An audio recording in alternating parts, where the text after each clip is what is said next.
요한복음 11장 25절로 27절까지의 말씀 우리 함께 봉독하도록 하겠습니다. 예수께서 이르시되 나는 부활이요 생명이니 나를 믿는 자는 죽어도 살겠고 무릇 살아서 나를 믿는 자는 영원히 죽지 아니하리니 이것을 내가 믿느냐. 이르되 주여 그러하외다. 주는 그리스도시요 세상에 오시는 하나님의 아들이신 줄 내가 믿나이다. 아멘. 은혜 자리에 모두 잘 나오셨습니다. 이 시간 하나님만이 나의 주님이시라는 우리의 고백이 하나님께 올려지고 우리를 향한 하나님의 사랑이 경험되어지는 시간 되기를 축복합니다. 먼저 오늘 함께 나누고 싶은 말씀은요, 요한복음 11장 1절부터 44절까지의 말씀입니다. 다만 모두 읽기는 너무 길어서 일부분만 읽었으니 11장을 펼쳐두시고 말씀을 들으시면 좋을 것 같습니다. 이 나사로의 이야기는 요한복음에 기록된 예수님의 7개의 표적 중 마지막 표적입니다. 우리에게는 나사로의 부활 사건으로도 잘 알려졌지요. 예수님께서 죽은 나사로를 다시 살리신 기적은 아마도 여러분 모두 잘 알고 계실 것입니다. 그런데 이 말씀을 읽을 때면 저에게는 잘 이해되지 않는 부분이 하나 있습니다. 예수님께서 죽은 나사로를 살리셨다는 내용이 의심스러운 것이 아니라 이 표적의 의도에 관한 의구심입니다. 요한복음에 기록된 첫 번째 이적은 가나의 혼인잔치에서 물을 포도주로 변하게 하신 사건이었습니다. 물론 결혼식에서 가장 중요한 포도주가 떨어졌다는 것도, 그리고 물을 최상급 포도주로 바꾸신 것도 중요하고 엄청난 사건이지만 죽었던 사람을 살리시는 일과는 비교할 순 없을 겁니다. 더욱이 가나잔치의 혼인잔치의 표적은 물을 떠갔던 하인들만 알았지만 나사로의 부활 사건은 장례식에 왔던 모든 사람들이 보았습니다.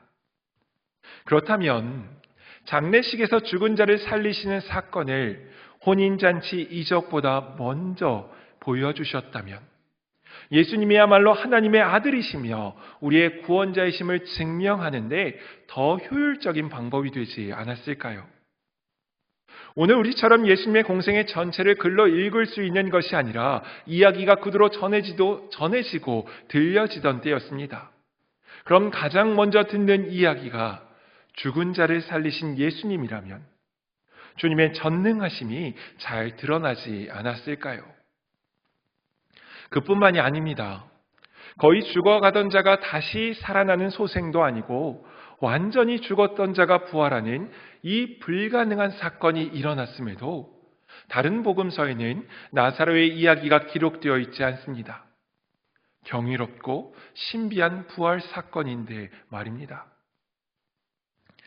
이 부분에 관해서 성서학자이자 주석학자인 레이먼드 브라운은 예수님의 의도를 이렇게 설명합니다. 예수님의 기적은 나사로를 살리신 사건은 예수님이 누구신지, 그분이 사람들에게 무엇을 주기 위해 오셨는지를 가리키는 표적이다 라고 말이죠. 예수님께서는 나사로의 사건을 통해 당신이 어떤 분이신지 제자들과 예수님을 따르는 사람들에게 보여주고자 하셨다는 것입니다. 나사로에게 초점을 맞추는 것이 아니라 예수님께 초점을 맞춰서 보아야 한다는 것이지요. 그렇게 요한복음 11장의 핵심은 죽은 자가 다시 살아났다는 기적 이야기가 아닙니다. 오히려 십자가의 사건을 앞두신 예수님께서 나사로의 사건을 통해 당신이 어떤 분이신지를 가르쳐 주시며 제자들을 향해, 그리고 오늘 우리를 향해 이렇게 질문하시는 것입니다. 이것을 내가 믿느냐? 라고 말입니다. 주님은 지금 저와 여러분에게 믿음에 대한 질문을 던지고 계신 것입니다. 바라기는 이 시간 우리의 믿음을 돌아보며 우리에게 들려주시는 주님의 말씀과 질문에 믿음으로 반응하는 초원의 교우들 되시길 소망합니다. 오늘 본문에 등장하는 나사로 그리고 마르다와 마리아는 예수님께 사랑받는 이들이었습니다. 예수님께서는 예루살렘에 오실 때마다 베다니에 있는 남매들의 집에 들리셨을 정도로 그들을 가까이 하셨습니다. 물론 그들도 예수님을 정말 사랑했습니다. 마르다는 향유를 예수님께 붓고 자신의 머리카락으로 닦기까지 했었지요. 아마 주님께서 이 땅에서의 마지막 때를 준비하고 계시다는 것을 몰랐던 그들은 최근에 주님이 겪은 어려움을 안타까워했을 것입니다. 전에는 그런 적이 없었는데 요한복음 10장에 기록된 것처럼 얼마 전에 예루살렘에서 유대인들이 예수님을 돌로 쳐서 죽이려는 시도가 있었기 때문입니다. 예수님께서는 이 일로 급히 요단 강가로 자리를 피하셨습니다. 아마도 나사로 남매들에게 작별 인사를 할 겨를도 없이 그곳으로 떠나셔야 했을 것 같습니다. 그런데 주님이 예루살렘을 떠나시고 얼마 지나지 않아 문제가 생겼습니다. 나사로가 병들어 앓기 시작한 것입니다. 분명 의원도 찾아갔을 것입니다. 하지만 원인을 찾지 못하고 처방도 받지 못했던 건지 상태는 점점 나빠졌습니다. 이런 상황이기에 마르다와 마리아는 예수님이 떠올랐습니다. 예수님께서 많은 병자를 고치시는 것을 직접 보았고 뿐만 아니라 나사로를 사랑하시는 것을 알았기에 예수님이시라면 그를 고쳐주실 것이라 확신했습니다. 물론 예수님께서 돌로 치려던 유대인들을 피하신 것을 알았지만 멀리서라도 도움을 주실지 모른다는 생각에 아니면 몹시도 불안하고 힘든 마음이라도 위로받고자 예수님께 사람을 보냈습니다. 그리고는 이렇게 소식을 전합니다. 11장 3절 후반절입니다. 주님이 사랑하시는 사람이 병들었습니다. 베다니로 와달라는 말을 차마 꺼내지는 못했지만 주님께서 사랑하시는 자라는 것을 강조했던 것을 보면 그들이 지금 얼마나 걱정하며 염려하고 있는지 그리고 얼마나 예수님을 기다리고 있었을지 헤아려 보게 됩니다. 그런데 사실 나사로는 예수님께 나사로가 죽게 되었다는 소식을 전해주러 사람이 떠났을 때 얼마 지나지 않아 숨을 거두었습니다. 예수님께서 계시던 곳에서 예수님께서 계시던 이 요단강가는 베다니와 걸어서 하룻길이 걸리는 거리였습니다. 그런데 예수님께서 이틀을 더 머무신 후에 그리고 돌아오셨을 때가 나사로가 죽은 지 나흘이 되었다고 성경은 이야기합니다. 그러니까 예수님에게로 나사로의 병든 소식을 전해주러 간 사람이 예수님께 도착하기까지 하루, 그리고 예수님이 그곳에 이틀을 머무셨고 돌아오시는 동안 또 하루, 이렇게 나흘이 걸린 겁니다. 그러니 예수님께서 나사로가 병들어 죽게 되었다는 소식을 들으셨을 때는 이미 나사로가 죽은 후였던 것이지요. 그런데 이 소식을 전해들은 예수님께서 어떻게 말씀하십니까? 우리 4절 말씀을 함께 읽겠습니다. 예수께서 들으시고 이르시되 이 병은 죽을 병이 아니라 하나님의 영광을 위함이요 하나님의 아들이 이로 말미암아 영광을 받게 하려 함이라 하시더라. 아멘. 참 좋은 말씀이죠. 그런데 여러분, 이 상황 가운데 이 말씀이 이해가 되십니까? 마르다와 마리아가 사람을 피해 요단강가에 머무셨던 예수님께 사람을 보낼 정도면 누가 보더라도 나사로가 심각한 병에 걸렸다는 걸 짐작할 수 있을 겁니다. 게다가 예수님께서는 이미 나사로가 죽었다는 사실 또한 알고 계셨을 것입니다. 그런데도 예수님은 이 병은 죽을 병이 아니다 라는 한마디 말씀만 하시고는 아무 행동도 하지 않으셨습니다. 아마 이 말씀에 제자들은 안심했을 것이고 소식을 전한 사람도 예수님의 말씀을 듣고는 희망을 가지고 가벼운 발걸음으로 돌아갔을 것입니다. 주님이 죽을 병이 아니라고 하셨으니 곧 괜찮아질 거라는 기쁜 소식을 전하기 위해서 말입니다. 하지만 베다니에 다다랐을 때에 그가 집 가까이에 이르렀을 때에 곡하는 소리를 듣고는 얼마나 당황했을까요? 주님도 실수하신다고 생각했을까요? 게다가 그 전가를 받은 마르다와 마리아는 어떻게 했습니까? 오빠가 이미 죽은 후에 듣는 죽지 않을 병이라는 말은 그녀들에게 어떤 희망도 위로도 되지 못했을 것입니다.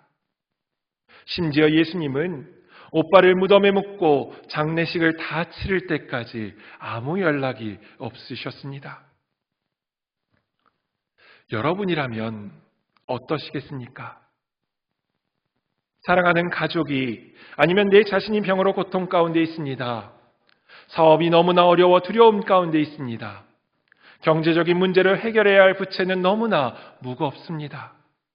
다른 사람과의 관계도 의도치 않게 자꾸만 깨어져 갑니다. 가정에서도 회사에서도 그리고 사회에서도 끊임없는 문제들이 나를 절망하게 만듭니다. 분명 말씀은 주님이 나를 사랑하신다는데 나를 붙들어 주셔서 이 병도 이 문제도 죽을 일이 아니라 말씀하시는데 내 앞에 문제는 여전합니다. 아니 때론 더 심각해져서 감당하지 못할 것만 같은 순간을 마주하기도 합니다. 아무런 희망도 기대도 남아있지 않을 때 주님이 물어보십니다. 이 병은, 이 문제는 죽을 병이 아니다. 이것을 내가 믿느냐? 여러분은 무엇라 대답하시겠습니까? 소망하기는 첫 번째로 주님께서는 반드시 내 삶 가운데 하나님의 영광을 드러내실 것을 믿으시길 바랍니다. 절망이 내 삶을 휩쓸고 낙담이 내 삶을 흔들어서 앞이 깜깜한 그 순간에도 예수님, 나는 주님의 때에 주님의 방법으로 가장 선하심을 이룰 것을 믿습니다. 라고 고백할 수 있는 저와 여러분이기를 간절히 소망합니다. 오늘 말씀을 보면 주님께서 베다니에 오신 것은 나사로가 죽고 나흘째 되는 날이었습니다. 아마도 무덤의 입구를 돌로 막으면서 누이들은 이 땅에서 오빠를 다시 보리라는 소망을 접었을 것입니다.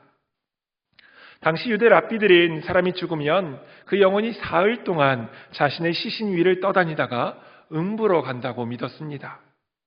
사실은 아니었지만 당시 많은 사람들이 그렇게 믿고 있었다면 예수님의 오신 날은 나사로의 영혼이 음부로 내려갔을 시간이었습니다.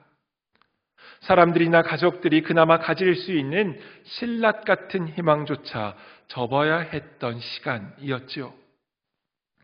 어쩌면 이제 마르다와 마리아에게 남은 것이라고는 주님만 계셨더라면, 아니 차라리 오빠를 데리고 주님께 갔더라면 이라는 후회스러움과 주님은 왜 아무것도 행하지 않으셨을까라는 섭섭함 뿐이었을지도 모르겠습니다.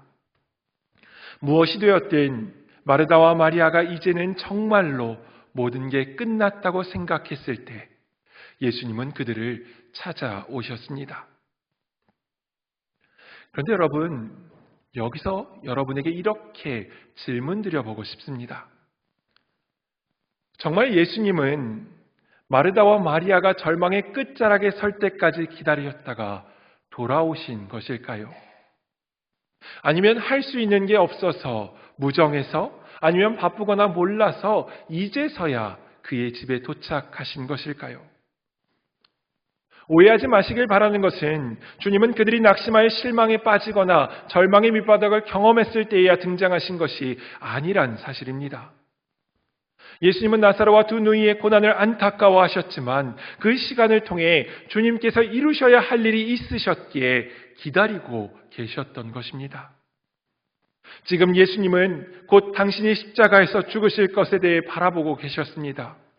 예수님께서 십자가에서 죽게 되었을 때 예수님을 따르던 제자들, 예수님을 믿는 사람들이 그 믿음을 견고하게 지켜내기를 원하셨습니다. 그래서 나사로의 죽음을 계기로 죽은 나사로를 살리심으로 죽음도 끝이 아니다, 부활의 역사가 있다라는 사실을 제자들과 예수님을 믿는 사람들에게 분명하게 가르쳐주고 싶으셨던 것입니다. 그렇게 주님은 제자들을 향해 이렇게 말씀하십니다. 15절을 함께 읽습니다. 내가 거기 있지 아니한 것을 너희를 위하여 기뻐하노니 이는 너희로 믿게 하려 함이라. 그러나 그에게로 가자 하시니, 병들어 앓게 된 나사로를 바라보시며 주님은 그 누구도 상상할 수 없는 전혀 다른 계획을 가지고 계셨습니다. 죽은 나사로를 살리시는 계획 말입니다. 주님은 그 계획을 이루시기 위해 조금 더 지체하지 않으셨지만 주님의 계획을 모르는 마리다와 마리아에게는, 그리고 우리들에게는 주님의 지체함으로 보였던 것입니다.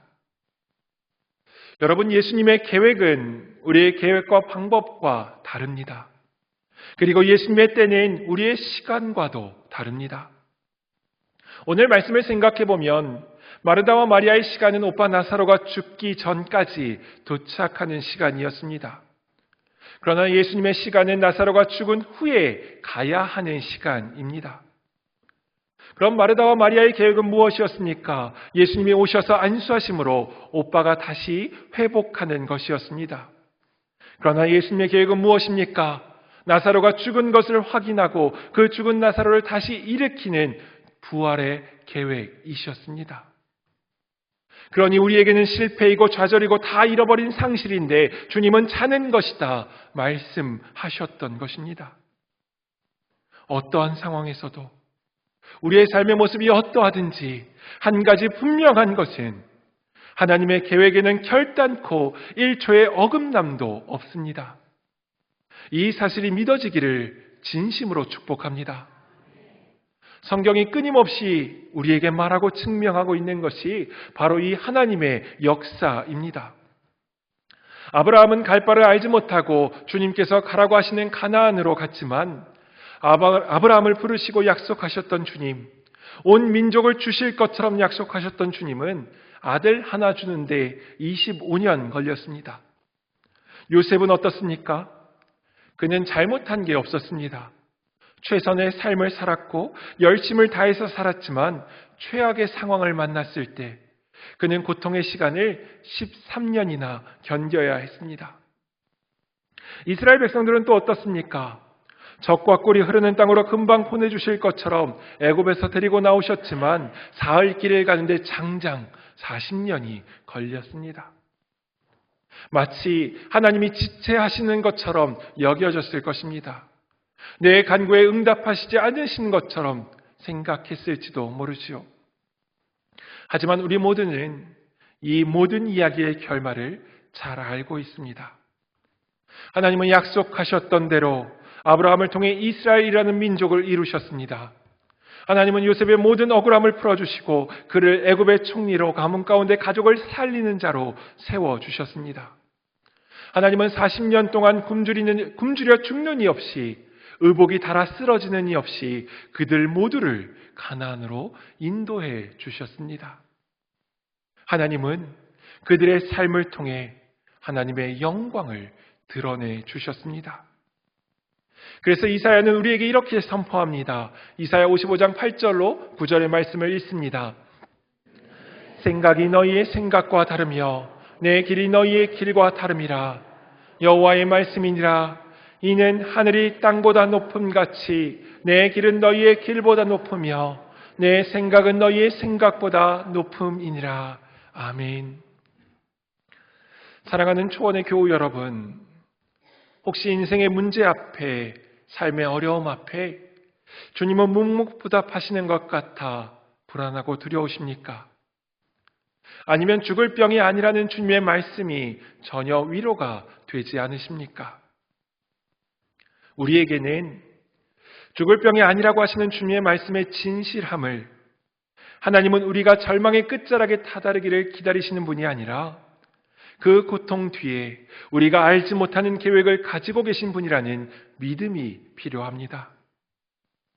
그 믿음으로 우리의 원함에는 지체이지만 하나님의 계획에는 지체함이 없음이 믿어지길 축복합니다. 그래서 주님을 따라가는 길에 갈등이 없기를 진심으로 축복합니다.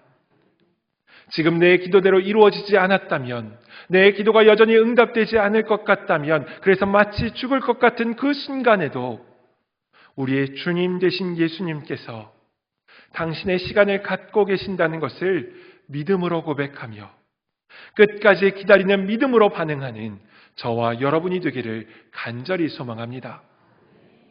두 번째로, 주는 그리스도시요 살아계신 하나님의 아들이심을 믿으시길 바랍니다. 요한복음을 기록한 사도 요한은 나사로의 부활 기사 가운데 예수님의 특별한 계획을 가르쳐 주면서 동시에 예수님과 마르다의 대화에 집중합니다. 예수님께서 베다니의 나사로의 집으로 오셨을 때 마르다는 예수님을 뵙고 이렇게 말합니다. 우리 21절을 읽어보겠습니다. 마르다가 예수께 여짜오되 주께서 여기 계셨더라면 내 오라버니가 죽지 아니하였겠나이다. 예수님께서 계셨더라면 오라버니가 죽지 않았을 겁니다. 아쉽고 섭섭한 마음의 한 이야기이기도 하겠지만 이 고백은 예수님을 향한 마르다의 믿음이기도 했습니다. 그리고 진심으로 예수님께서 계셨더라면 오빠를 고쳐주셨을 거라고, 그가 죽지 않았을 거라는 믿음의 고백이기도 했을 겁니다.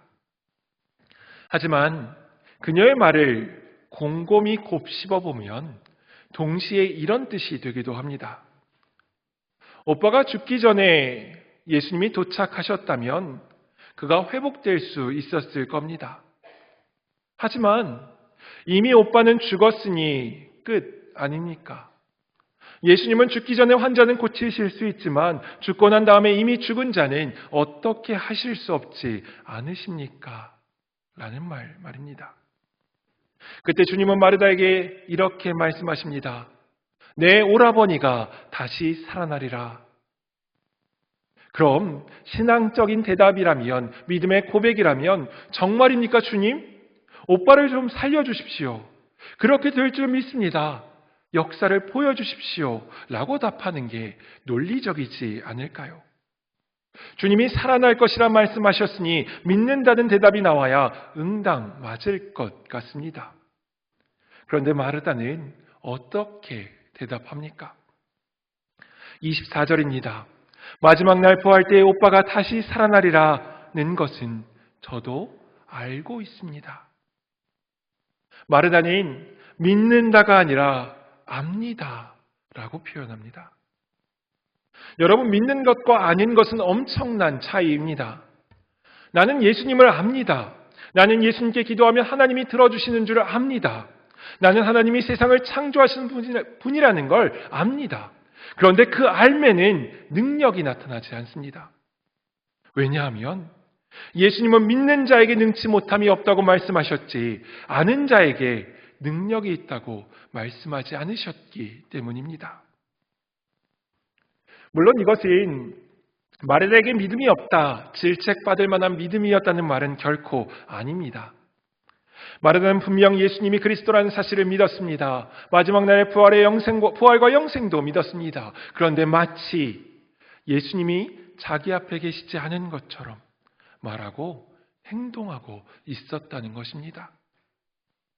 왜냐하면 알을 믿음보다 앞세웠기 때문에 말입니다. 믿음으로 예수님을 바라보는 것보다 이성적으로 나사로의 죽음에 더 집중했기 때문에 말입니다. 그래서 예수님께서 나사로의 무덤 앞에서 돌을 옮겨 놓으라 말씀하실 때 마르다는 어떻게 행동했습니까? 39절 후반절을 함께 읽겠습니다.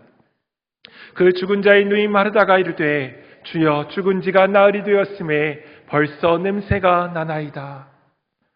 그리스도이시며 살아계신 하나님의 아들이신 예수님께서 이제 나사로를 살리겠다고 하시는데 오히려 마르다가 막으며 냄새가 난다며 주님 앞에 섰습니다. 살리시겠다는 주님을 안 된다고, 힘들다고 마르다가 말합니다. 19세기 초 철학자 키에르케고르는 이런 말을 남겼습니다.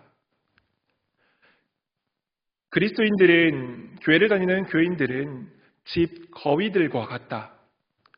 거위들은 매 주일 뒤뚱거리며 교회에 들어와 설교를 듣는다. 설교자는 비행의 경위에 관해 자주 말한다. 그러면 꽥꽥거리며 아멘을 외치고 흥분한다. 그러고는 다시 뒤뚱거리며 집으로 간다. 키에르케고르가 엄격한 기독교 교육을 받았음에도, 그의 주변에 기독교인들이 많았음에도 그리스도인을 향한 하나님의 능력을 경험하지 못한다는 이 풍자를 했다는 것은 참 속상한 일입니다. 비행의 경위에 관해 설교하면서도 비행하는 삶을 살지 못하는 제 자신이 떠올라 부끄럽기도 합니다. 하지만 개인적으로는 오늘 말씀이 우리에게 전해주고자 하는 것은 그의 평가와는 조금 다르다고 생각합니다. 질책이 아니라 격려이고 비난이 아니라 위로이기 때문입니다.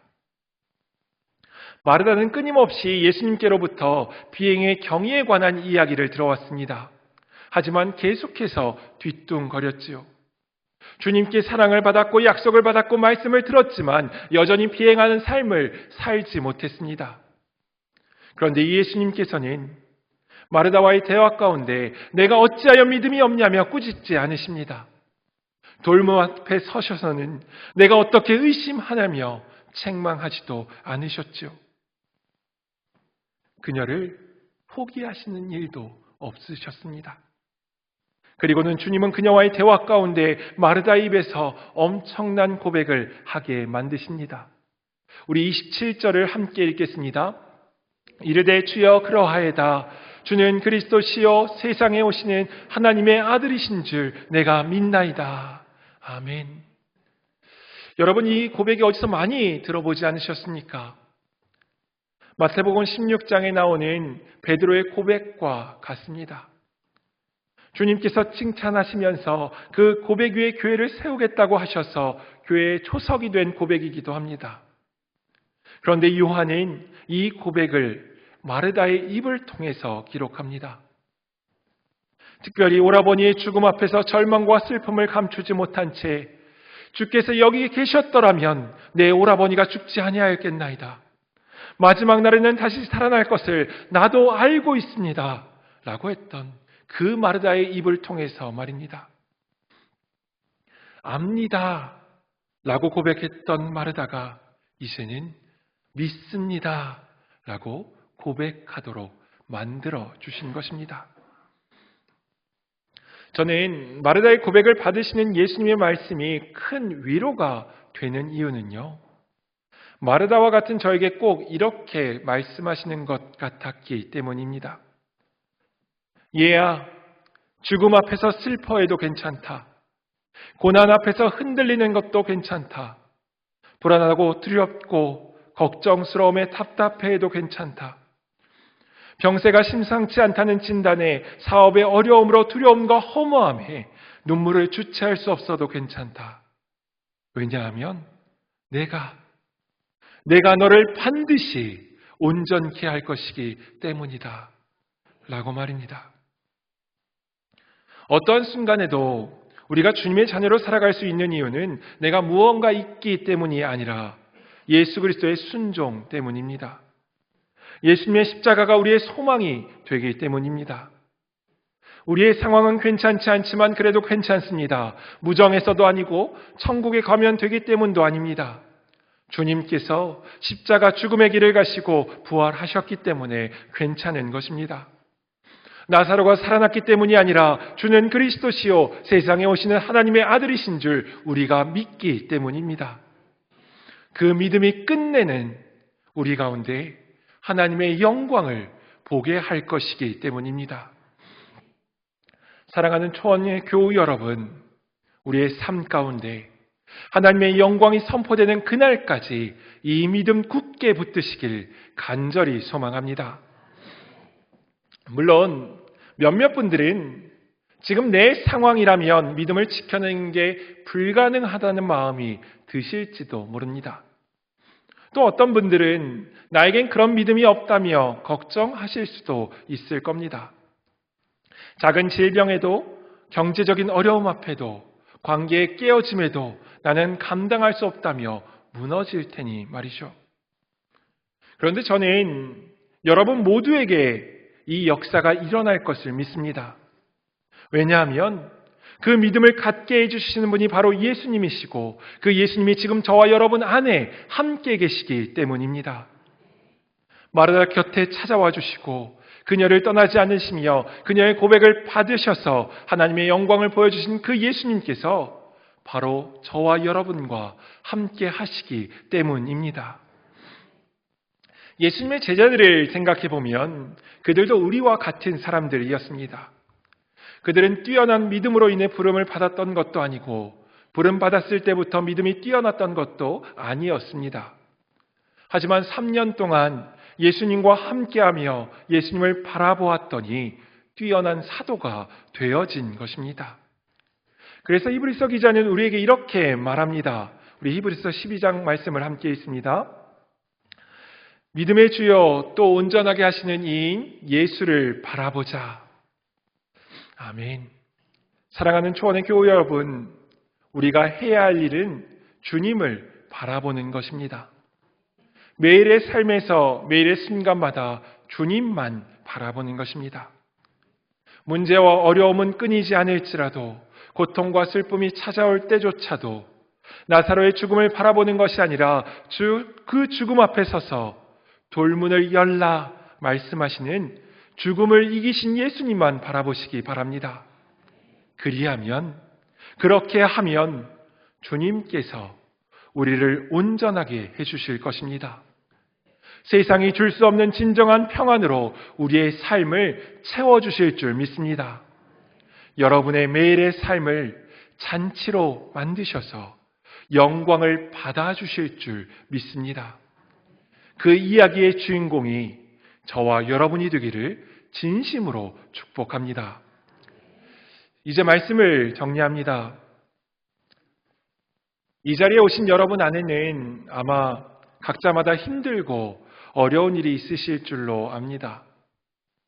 사랑하는 사람이 병이 든 사람, 여러분 자신이 병에 든 사람, 사랑하는 가족과 사별한 사람, 누군가는 사업에 실패하여 누군가는 삶 속에서 이런저런 문제들로 좌절하며 낙담할 때도 있습니다. 우리를 배신하는 사람도 있고 우리를 시험에 빠뜨리는 사람도 만나게 됩니다. 앞이 캄캄해질 정도로 정말 절망적인 처지에 빠지기도 합니다. 도무지 기뻐할 수도 감사할 수도 찬송할 수도 없는 처지에 있는 사람도 있습니다. 여러분, 그때 이것은 죽을 병이 아니라는 주님의 음성에 귀를 기울이시기 바랍니다. 주님을 바라보기만 하면 주님께서 일으켜 주실 것입니다. 우리와 함께 하시는 주님은 그리스도시며 살아계신 하나님의 아들이십니다. 그분이 우리와 함께 하시는데 걱정할 것이 무엇이며 해결하시지 못할 일이 무엇이 있겠습니까? 그렇기에 마르다에게 하셨던 말씀, 내가 믿으면 하나님의 영광을 보게 되리라 라는 주님의 음성이 오늘 저와 여러분 모두에게 들려주시는 주님의 응답인 줄로 믿습니다. 주님은 오늘도 그리고 지금도 여러분 한 명 한 명을 향한 완전한 계획을 이루어가고 계십니다. 오직 믿음으로, 오직 주님만 바라봄으로 하나님의 영광을 목도하는 주인공들 되시길 예수님의 이름으로 축원합니다. 기도하겠습니다.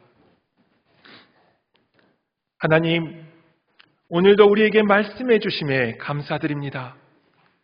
우리는 주님과 함께하면서 주님의 말씀을 들었음에도 문제와 어려움 앞에서 늘 흔들립니다. 그럼에도 여전히 우리 곁에 서 계셔서 내가 믿으면 하나님의 영광을 보리라 말씀하여 주심에 감사를 드립니다. 이제부터 날마다 우리에게 성령의 충만함을 더하여 주사 말씀을 통해 들려주신 것처럼 주님의 계획을 신뢰하며 매 순간 믿음으로 반응하며 주님과 동행하는 저희가 되게 하여 주옵소서. 그리하여 세상을 살아가는 동안에 주님의 영광을 선포하는 귀한 일꾼들로 삼아주시고 주님께서 예비하신 진정한 평안의 복을 누리는 인생 되게 하여 주옵소서. 감사드리며 예수님의 이름으로 기도드립니다. 아멘.